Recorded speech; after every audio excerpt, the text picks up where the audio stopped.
Hello Virgo gang, what's up? Welcome to my channel, Tarot by the Intuitive Teacup. My name is Annie. Welcome. We're going to read your tarot cards here today. This will be a general reading for Virgo, Sun, Moon, Rising, and Venus signs. Anyone is welcome to join, of course. I just ask you bring an open heart, an open mind, a desire to better yourself. And I encourage that you only take away the messages that resonate with you, first and foremost. Really want you to take away messages that motivate you, empower you, inspire you. If you're not feeling that way, feel free to check back another week. And always be open to that message resonating for you at a later date. That frequently happens with tarot readings, okay? You are accountable and responsible for all your own actions and decisions. Those are my rules. Let's hop in, get you some insightful messages. Ooh, it just started pouring. Is that significant? The trees outside my window are just like all over the place. All right, Virgo, let's do it. Ooh, we got a couple coming through here. Oh my goodness, too many messages. Virgo, I'll do it for you. All right.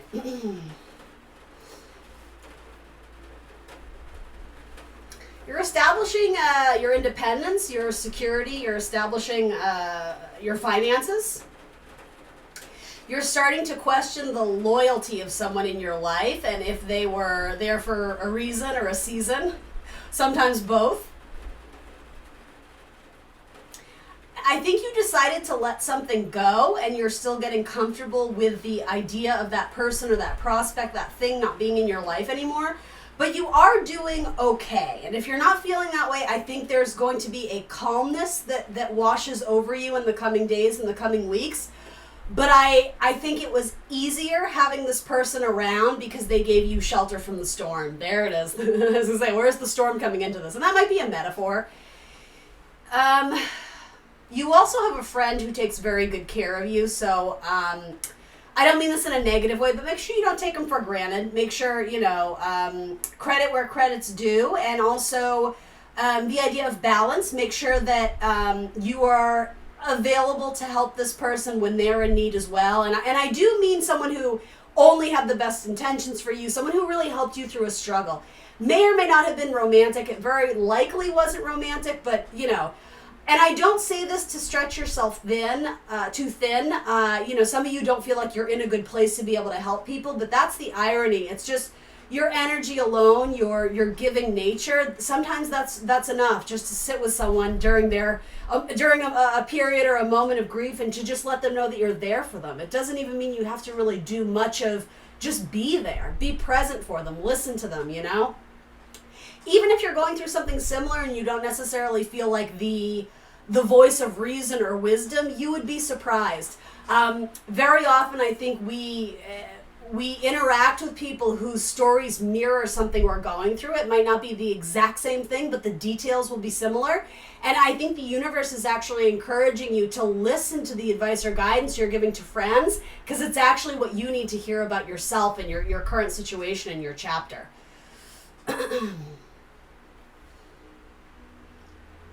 I do think a lot of you may have recently had to walk away from something that may have been a partnership of any kind, whether it was business, romantic, friendship. You're wandering down a new path, and the thing is, I think from the universe's perspective, you're actually making major strides, but it's a very slow process, and so some of my Virgos may be getting antsy in terms of wanting to see the results, wanting to see the visual evidence of the progress they're making, but right now it's more of a feeling, and it's about establishing a healthier mindset and possibly healthier boundaries, especially in your routine and how you tend to yourself and care for your body, giving yourself a break mentally, getting more sleep at night, immersing yourself in a more meditative state or like sort of like a trance to just kind of shut off all the distractions the world has to offer, or all the distractions you're sort of getting sucked into. It's sort of about hitting reset in a way that respects your body, so that, the input can match the output. I hope that makes sense. You are making huge strides, but this is a process, and so you're not seeing overnight success or the overnight results of it. You're being asked to step away from, not to step away per se, but step away from the mentality of I need to see the evidence of my success right now. That's not where this process is heading, but you are heading in a positive direction. Knight of Pentacles, Virgo, right?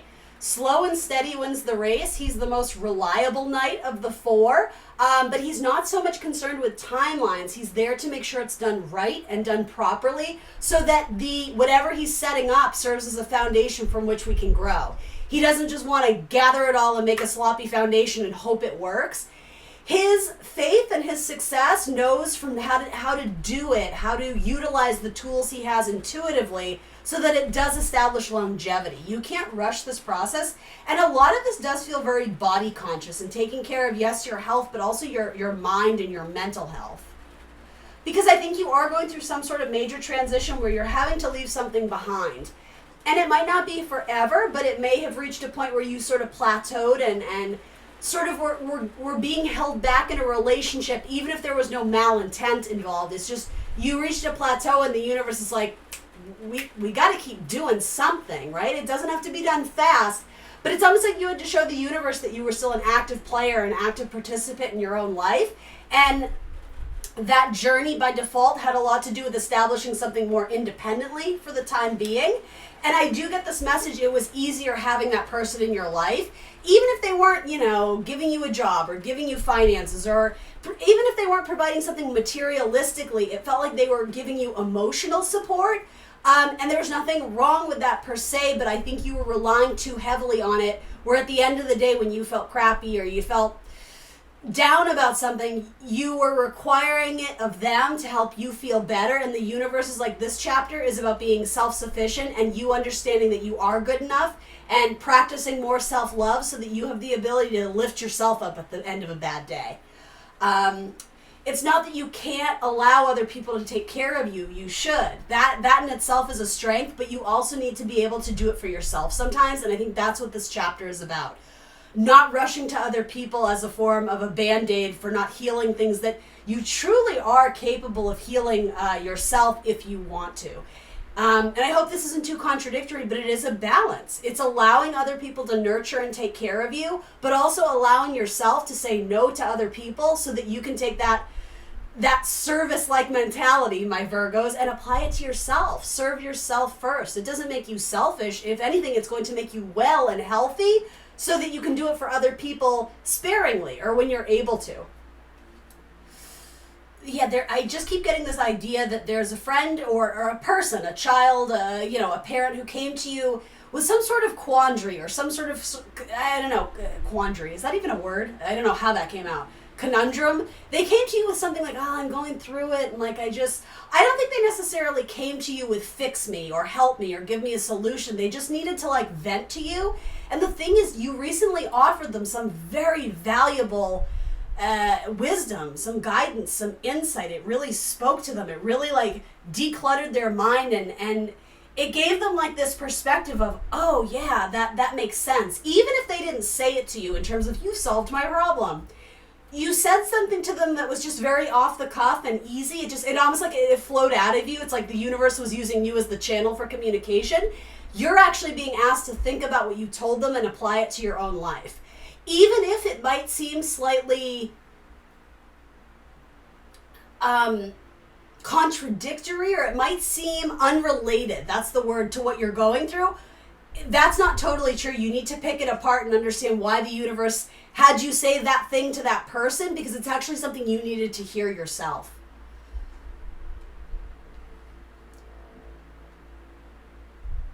I'm hearing that Herman's Hermit song. Can't you hear my heartbeat, or can you feel my heartbeat because you're the one I love? I don't know why that's coming through. There is something very important about the heart as an organ. I don't know if you guys if somebody in your life recently went through some sort of procedure that involved the heart. And I mean it as the organ, not just necessarily the metaphor of who we love. Yes, I'm sure that's part of it, but there's something very important about, I don't know, some of you may be screening for something in your heart or taking better care of your body, your cholesterol, what you're putting into your body. And some of you, I just get the idea that your heart feels tired. Now, and that, I don't do fear-based readings. I don't do medical readings, period. That's not my territory. I'm not a doctor. I can't tell you much about the heart.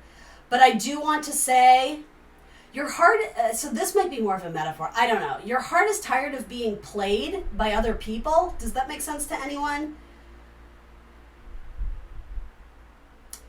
Your heart is very easily triggered. Your heart is very easily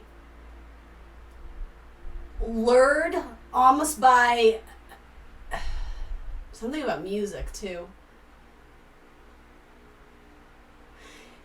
When people tell you what you want to hear, it's a form of almost like the idea of being drunk in love. Somebody tells you that thing you want to hear, and so you're easily susceptible to their words and their music. I'm sort of getting the idea of someone you luring them into like a spell or a trance of love, of being sort of head in the clouds and dreamy and whimsical, because that person is a little bit, I don't know, I'm just getting this idea of they knew what you needed to hear, and so it's like an energy vampire a little bit. They know that you're vulnerable, and so they lean into that aspect of your vulnerability and pull you in a direction, and it feels very subtle, but it is manipulation. And I don't know who that is, but I think it at one point in time was someone who you thought was providing you shelter from the storm, but they were actually adding to it. And I'm not here to make this person out to be a monster. Again, there are details about this that I don't know, and it will be different for all of you.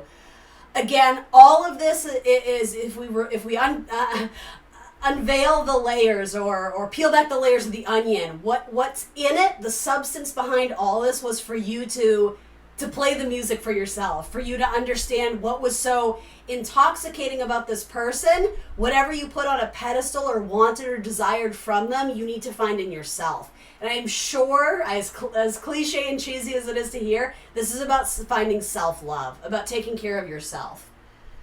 The idea of like, oh, they played you like a fiddle, that metaphor is coming through. If they told you what you needed to hear, there was something very intriguing and mysterious and intoxicating about this person.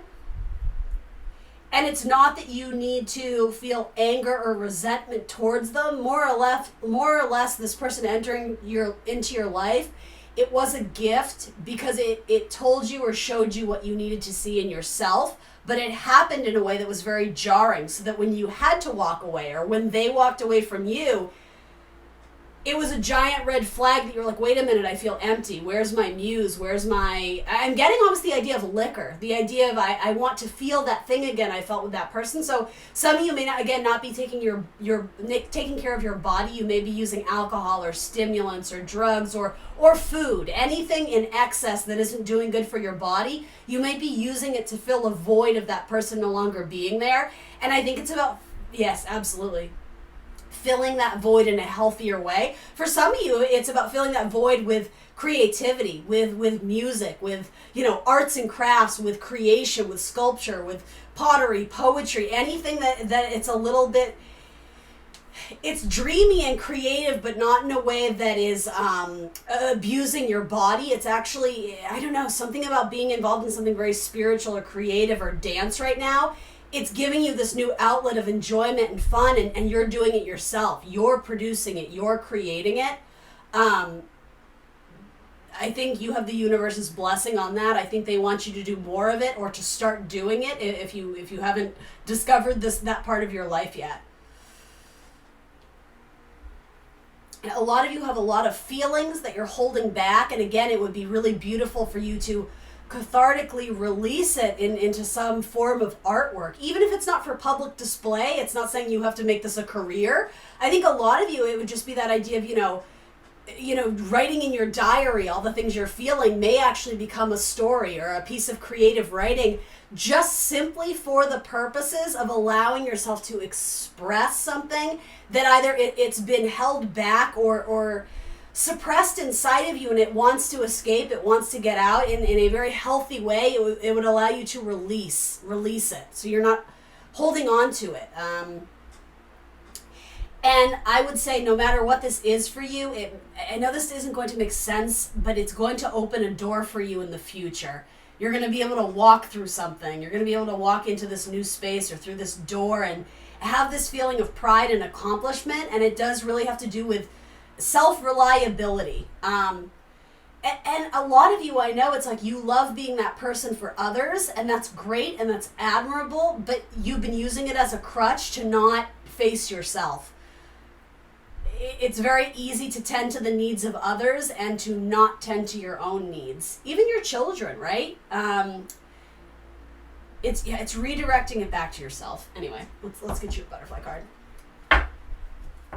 Some of you could be amazing musicians, or even just for pleasure. I'm not trying to make this out to be something bigger than it needs to be, just for your own amusement and pleasure. Picking up an old instrument. Yeah, some of you have an old guitar, and it might even be something you inherited from a parent, or I don't know, or a friend or an ex. And it's not about sentimentalizing or memorializing the ex. This is about that person left that guitar at your place for a very specific reason, and you didn't understand the reason was for you to pick it up and be your own muse. Glory, hallelujah. That's the message here. Be your own muse.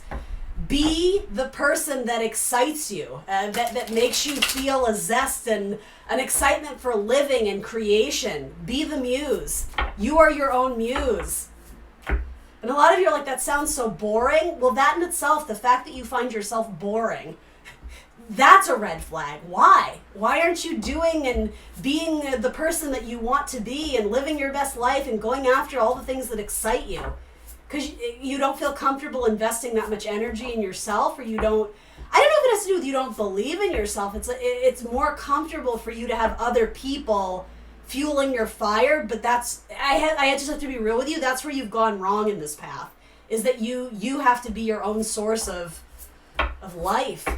I hope this is making sense. Anyway, moving. Interesting. Taurus just got that. And dietary change. I'm hesitant to read it because I just read this card, but I mean, I guess I have to have faith it came out again for a reason.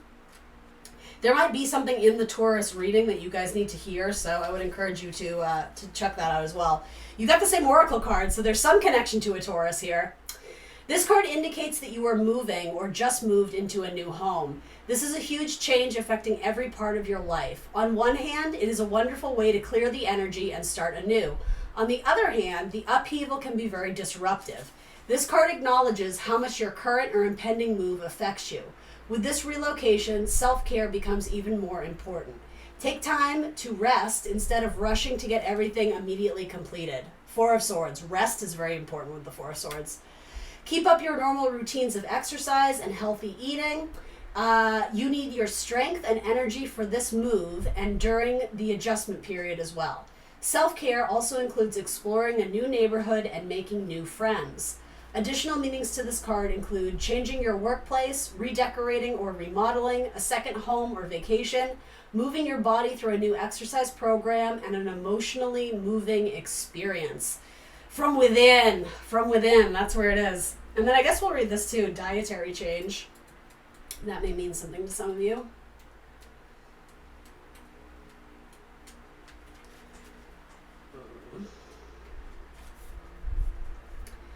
This card signals an improvement in the quality of the food you eat and the beverages you drink. You are definitely guided to make a positive and healthy change in your diet. As you do so, you receive additional rewards of increased energy, confidence, and well-being, plus an enhanced appearance. Remember that you can receive support for this change from a licensed nutritionist or a group of Overeaters Anonymous, or a group like Overeaters Anonymous.